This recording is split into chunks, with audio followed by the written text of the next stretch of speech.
Okay, I want to start. You know four just basic definitions of derivatives of trig functions. So I want you to try to write them down from memory as best as you can. Since we just did that learning goal, hopefully you at least have something. We're going to write it down like this.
All right, how we do? Who can give me the first one? Like, there's no order, but you know what I mean. Mason?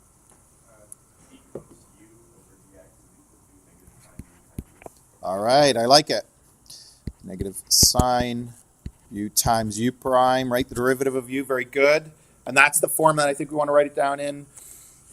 Cosine of some function u. Okay, next one, somebody else.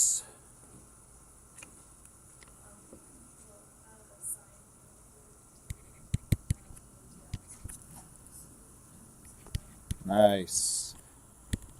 Pretty basic ones, like we gotta know those ones. What are the other two that we did? Now, hopefully you got these from memory. If you didn't, then maybe after today you do, but that was the challenge. Who's got one of the other ones?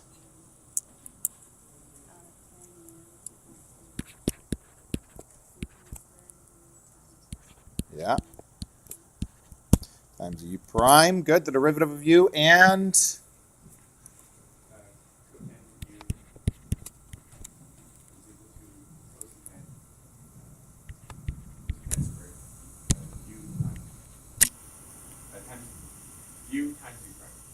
times u prime. And that one is negative. Good. So just like cosine and sine, one of them is negative, one of them is positive, and otherwise there's a lot of similarities between those. Okay, so we've got those four. What about secant?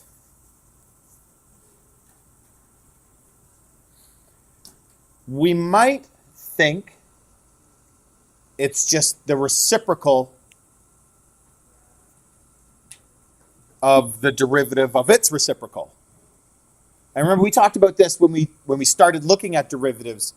Our gut tells us certain things about everything, but about derivatives specifically in this case. And we have a guess. Oh, well, I would imagine it's this. And sometimes that turns out to be correct, but then sometimes it turns out not to be correct. And so how can we check if we have a gut feeling about what this derivative might be? How can we check what it is? Is secant equivalent to that? Okay, and how does that help us?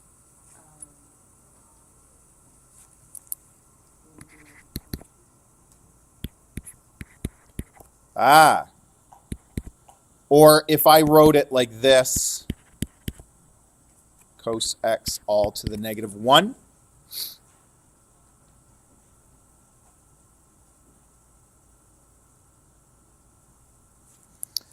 Then y prime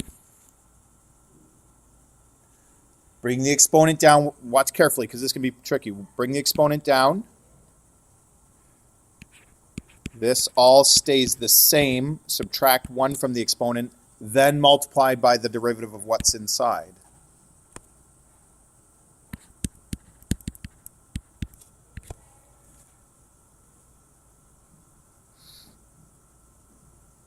I've got 2 negatives, so they're going to be gone. Cos x to the negative 2 means this is sine x over cos squared x. And again, where's the rule on like how the format that we want? This is sort of a standard format that we think about this one as, but maybe there's a time where you're taking the derivative of secant and you'd want it as sine over cos squared. I don't know. But I could also write it like this, 1 over cos x times sine x over cos x. And again, I talked about this yesterday. I think this is kind of just nice practice, working with identities and remembering that sort of thing. Back in grade 11, when you started identities, you probably wondered, like, okay, these are fun puzzles to do. Well, not everybody thinks they're fun, but these are fun puzzles to do, but I don't see the point. Like, what is it accomplishing? But then when you start solving equations or doing this kind of stuff, you see how trig identities is important. If I can rewrite a function in a different way, a more simple way, or just some equivalent way that turns out to be more helpful, you can really start to see why that's important, trig identities, because they're periodic functions and they can be rewritten in so many ways. I mean, that's kind of why we see them. So what is this?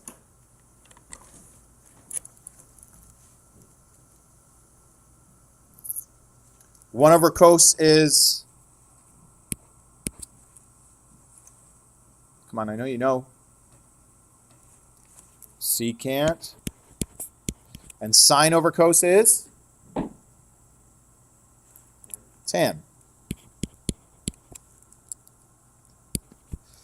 Okay, so I'm going to go back up and I'm going to add this to our arsenal. So this was secant. And if I do it, the secant of some function. So it's going to be secant u times tan u times the derivative of u. Again, you might have guessed that. Oh, and we noticed that I would imagine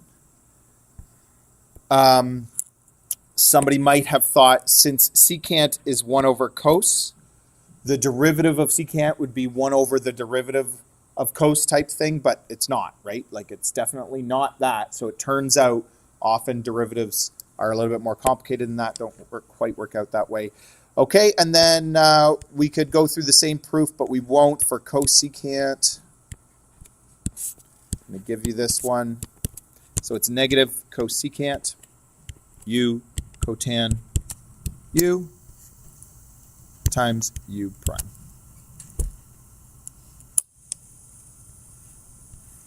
Okay, so we have now the standard derivative definition for each of the primary trig ratios and the reciprocal trig ratios. We've got 6 now.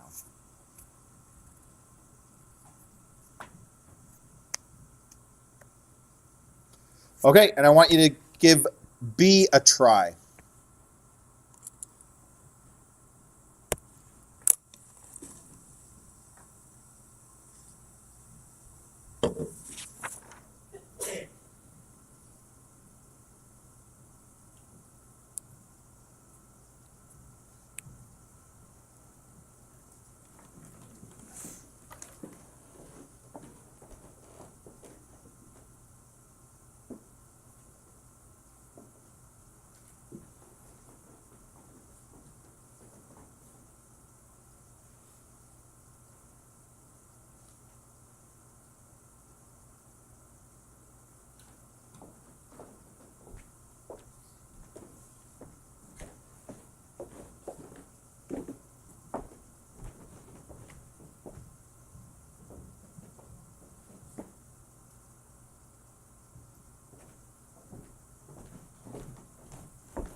Be a little bit careful if you have to. You can either do it like in place or off to the side. You can always rewrite any function you want in a more familiar format or a more useful format.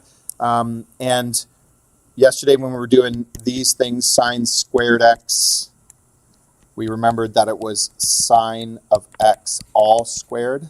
But this one's different. Sine of the square root of x is sine of x to the 1/2 inside brackets. Kind of important to think about it that way, I would say. So see if that helps if you weren't quite sure what to do. And like I said, so you could write that off, just make a note to yourself, hey, this means this.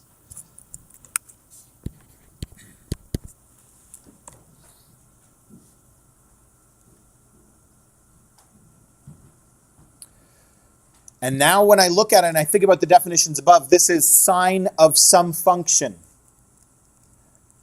It's not sine squared.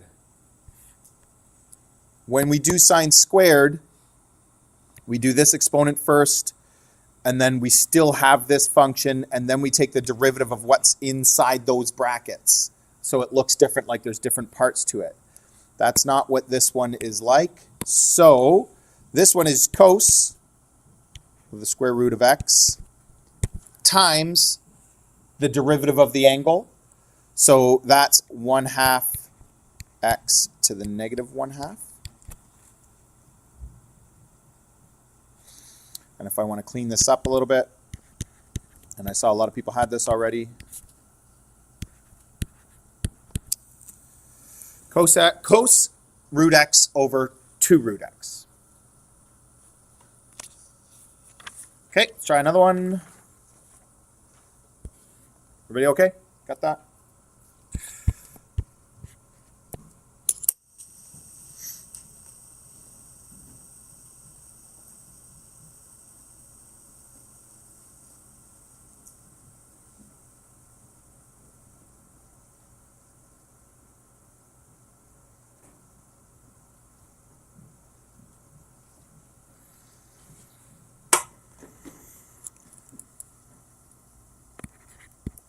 What do I have to consider for this one? It's quotient rule. Okay, very good. P over Q.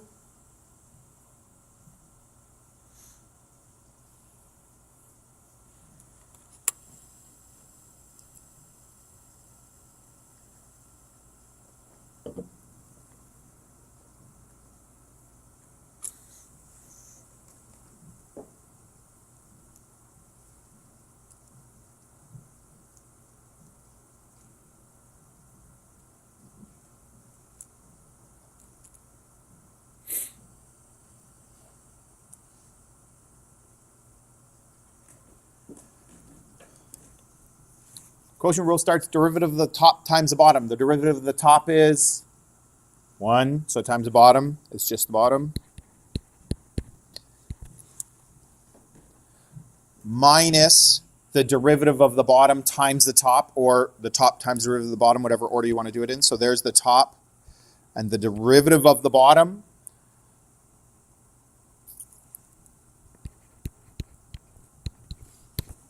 over the bottom squared. Done. And I said this yesterday, I don't want anybody to get too hung up on, well, what form do you, like, there's no rules about how do you want your answer presented, but I'm going to just play with this and see what happens, but only because I think it's kind of good practice and it's good thinking. And I think I said this yesterday, if your answer doesn't match the back of the book or the answer is posted or whatever, then like maybe think about, oh, is there something I can do to tidy it up or to clean it up or something like that? But there's no rule that you would have to. Like this would be on a test, that would be a one line, you'd be done at this point. That being said, I'm just curious because I see some stuff going on. I'm curious what I can do with this. So I'm going to split it up into tan x over tan squared x minus x times secant squared x over tan squared x. So tan x over tan squared x is 1 over tan x. And this is going to be x times 1 over cos. So that's the secant squared times tangent. I'm going to turn that into sine over cos. But because it's in the denominator, it's actually going to look like this.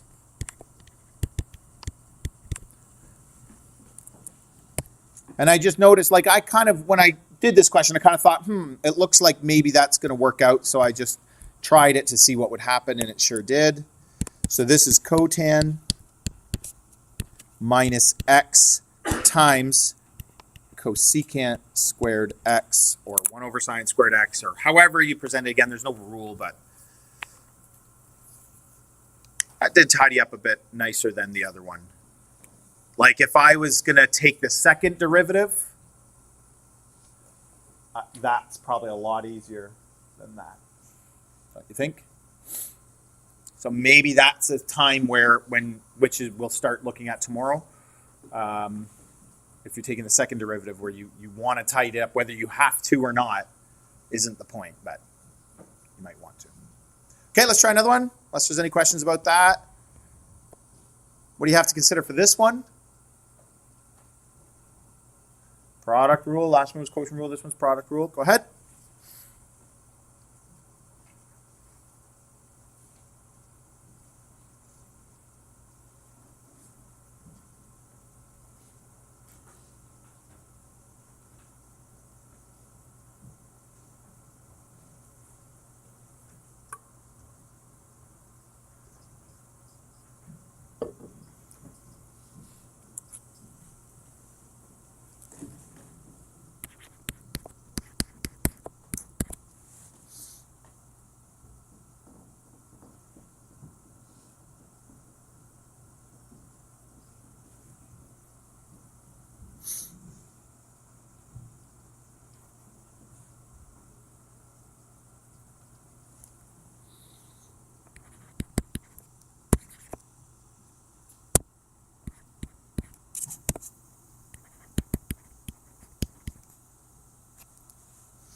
If you can do these in one, like look ahead and do these in one step, I would encourage you to do that.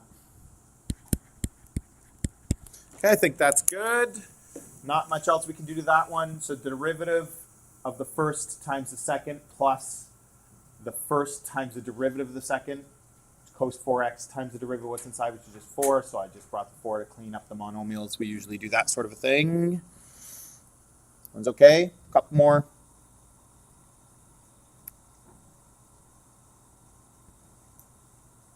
Go ahead and start E. E has a little bit more to it, but it has something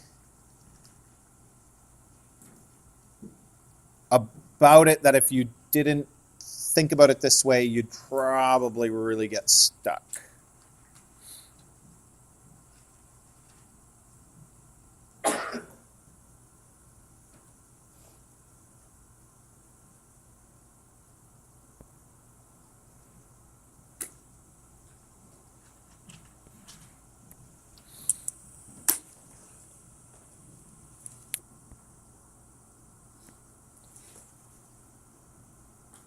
Does anybody notice anything relevant about this one?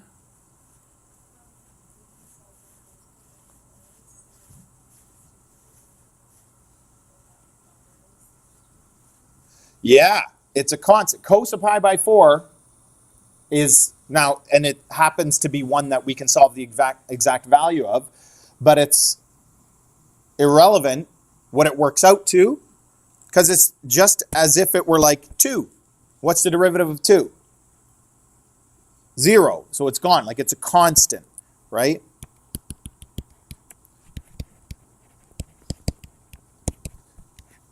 And when we notice constants in functions, we're taking the derivative, they're gone. They're irrelevant, they are 0. So it works. So in the end, all I'm doing is taking the derivative of the other junk. Go ahead and try that one.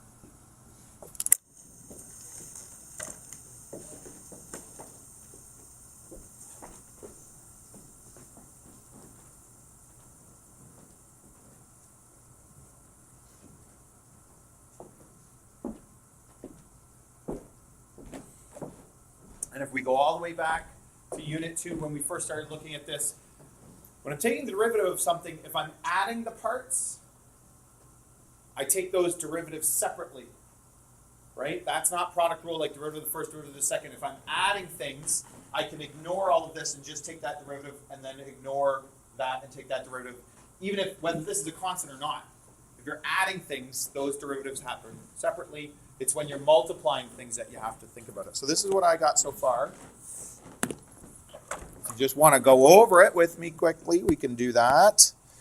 So I've got the derivative of, the first part is negative 4x, so the derivative of that is 4 times the second part, plus the first part, so I just put minus 4x because it was going to be negative anyway, times the derivative of the second, and this is where it gets tricky. So the derivative of sine squared 3x is this whole big mess. And this first part here is just bringing the exponent down and then subtracting the exponent by 1. And then I take the derivative of that sine of 3x, which is cos 3x, times the derivative of the angle, what's inside there, which is 3. Lots of parts. They get messy that way. Tidy it up a little bit. I could factor out a negative 4. I don't know if I want to. Let's see what happens if I do that. Plus, be careful of that, x. 3x. Times 2, 6x. Times sine 3x cos 3x. Taking out the 4 didn't really do much. There you go. Okay, one more.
So there's the three parts to this one.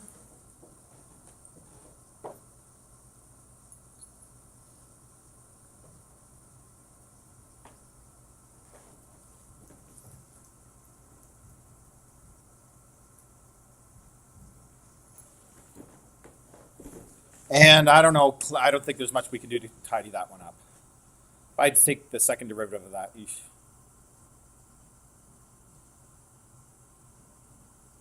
Okay.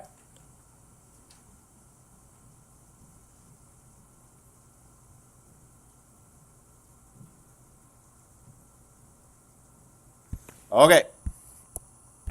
One more of these type where we find the equation of the line tangent to y equals, there it is, pi plus x minus sine x when x equals pi. And if you remember from yesterday, we talked a lot about this guy. Ultimately, if I'm finding the equation of a line, that's what I want to use. Trying to think about what inputs do I need in order to use that formula. So I'm going to give you a chance to get started on that.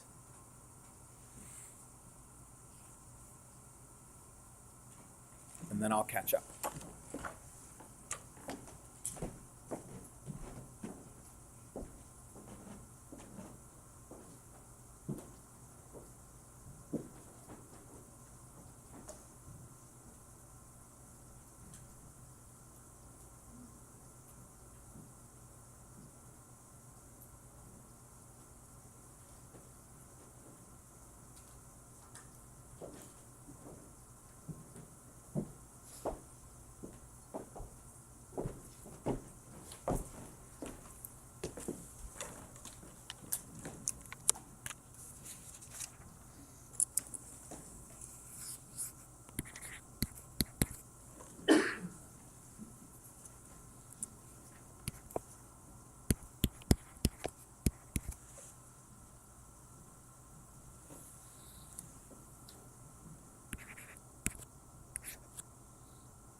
So two things we got to do. We got to find the derivative function and plug in the x value to figure out the slope of the tangent at that position.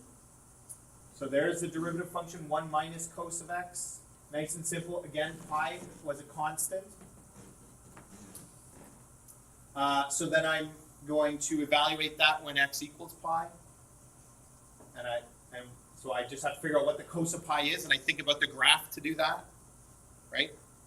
So cos of pi is -1. You can plug it into your calculator too, but we should be able to do that just with our understanding of the graphs. So that worked out to 2, and I'm about to do the same thing over here. So I've got pi plus x, which is pi, so pi plus pi, which is 2 pi, and then the sine of pi, again, thinking about the graph, sine of pi is 0.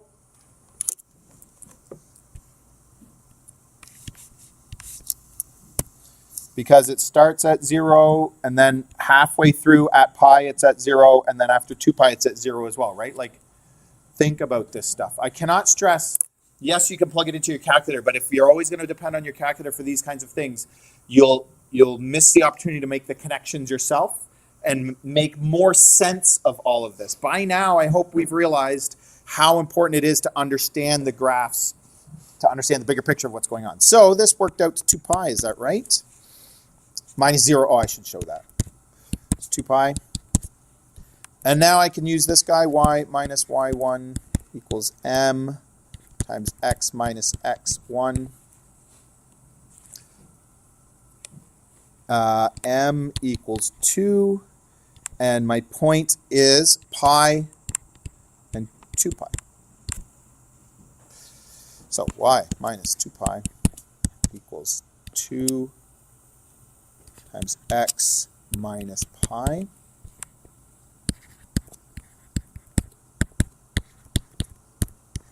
I've got a 2 pi on each side, so those are gone, and there's my equation. Or 2x minus y equals 0 if you had to do standard form, although in that case, that's simple enough that I don't think we have to. Any questions? Okay, I have a question for you.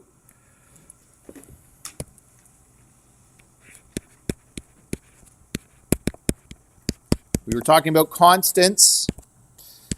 So I want you to turn and talk to somebody that you're close to and talk about this question and see if you can come up with an answer.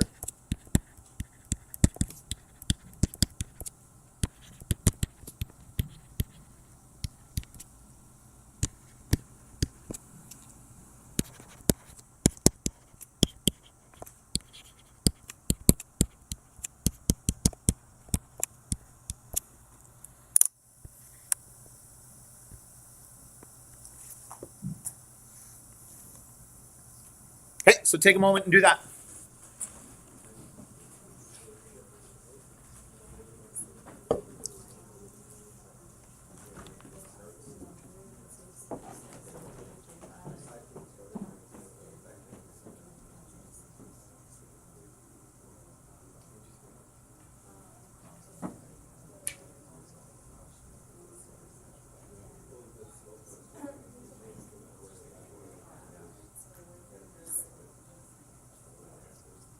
What if it's a function, like the whole functions are constants?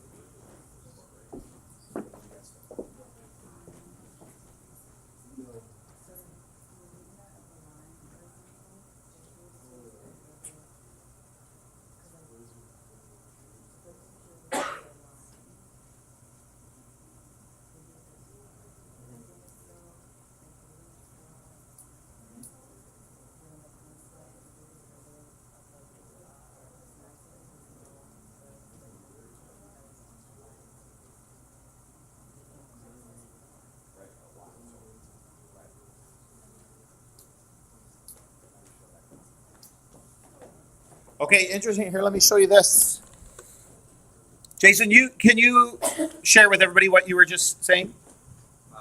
Every constant that's in a graphical equation is just a shift, whether it's horizontal or vertical. It doesn't actually change the shape of the line, so the slope will still be the same, which means the derivative will be the same. So, trig functions are so interesting. This is the one we were just doing. This is pi plus x minus sine of x. I would encourage you when you're doing these to use software and graph them. You're not asked to graph them. We will do some sketching. We're not going to sketch something like this necessarily, but they get really strange and really unique. But I just think it's important that we don't lose sight of what we're actually doing when we're talking about graphs and tangent lines, and we get caught up in the steps of the algorithm. This step, now I do this step, now I do this step, and we don't always tie it to the graph. So because we have this technology at our fingertips, I really would strongly encourage you to do this.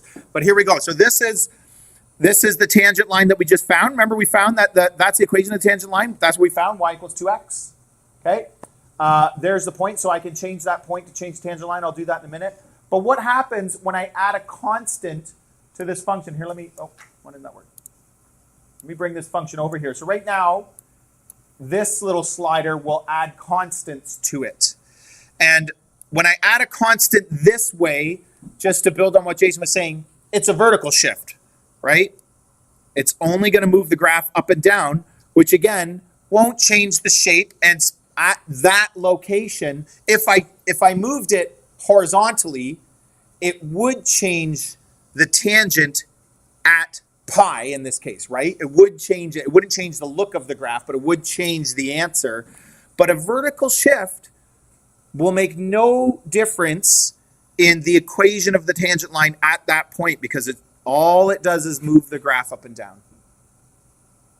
See how all the pieces fit together? Like all this stuff that we learned about vertical shift back in grade 10, but it still, to me, plays a really interesting role in how the algebra works out and all these pieces fit together. Now, if I moved where the tangent line was, then it's going to change the tangent, right? It was at pi before, and I could find all those tangent lines all throughout. But anyway, there you go. Okay, so here's our practice.